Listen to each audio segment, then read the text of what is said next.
This is KGW News at 11. And thank you for joining us at 11. I'm John Adams. It's now been 2 years since Russia invaded Ukraine. This afternoon, Ukrainian supporters gathered at Pioneer Square to show solidarity for the country's continued resistance against Vladimir Putin. This is the kickoff of a worldwide campaign called Believe in Ukraine. Its purpose is to unite organizations, communities, governments, businesses, and individuals in support of the country's fight against Russia. We spoke to a refugee who fled the country with their children after the conflict started and never expected the war to last this long.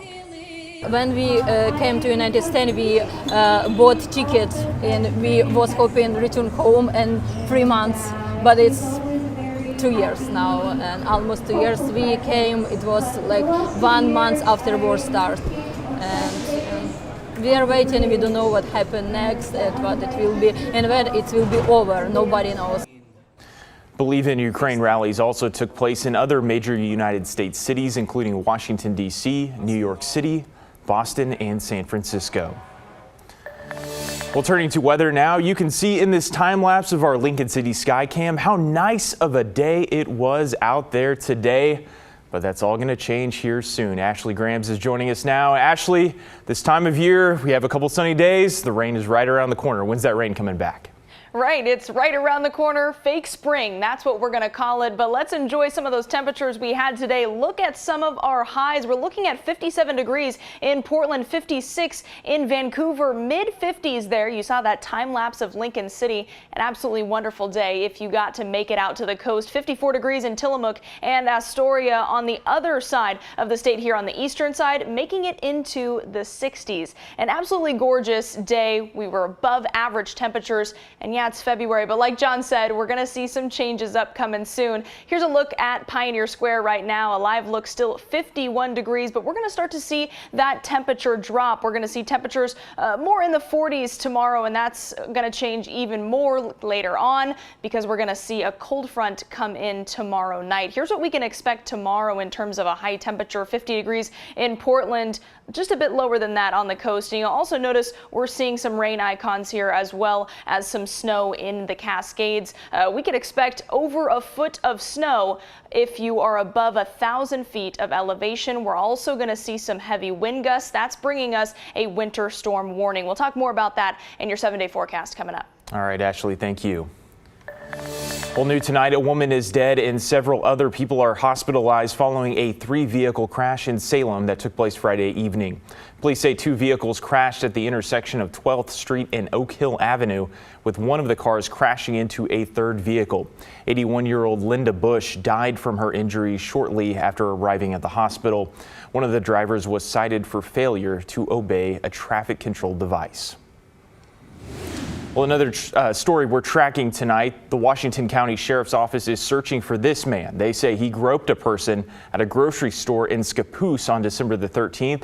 And then on December the 26th, a hidden camera was discovered in the fitting room of a clothing store. Analysis of the device revealed photos of the potential suspect, which the victim confirmed. If you have any information, call the Washington County Sheriff's Office. Well, a man charged with sex trafficking 2 young girls from Oregon pleads not guilty. A warning, the details in this story are graphic. Police say in early January, 25-year-old Ezra Wamana met an 11-year-old and a 15-year-old online, picked them up in Pendleton, and drove them to his apartment in Federal Way. That's near Seattle. Court documents say he sexually assaulted one of them and allowed 3 friends to assault the other. Wamana then tried to force them into prostitution and abandoned them when they didn't make any money. The Umatilla County Sheriff's Office used location information from social media to track the girls to a home in Bellevue. This investigation is far from over. Our investigators are still looking at the other 2 suspects that were involved in assaulting these girls in Federal Way. Wamana, a former King County Library employee, is in jail on a $500,000 bail. He's due back in court next month. An alert for people in Northwest Portland. The Environmental Services Bureau asks you to stay out of Cedar Mil Creek downstream of Northwest Miller and Northwest Cornell through Monday. Crews say about 1,000 gallons of sewage overflowed from a maintenance hole and ran into the creek. They say grease is what caused that overflow. Well, we want to prepare you for an upcoming service interruption at Oregon's Employment Department. Its website will go offline starting this Tuesday to transition to a new unemployment insurance benefits system. You have until 5 p.m. Tuesday to file a new initial unemployment insurance claim. Otherwise, you'll have to wait until the new system goes live Monday, March the 4th. Now, those filing a weekly claim for the week of the 18th through the 24th have until 5 on Wednesday, the 28th. UI phone lines will also be down from the 28th through March the 1st.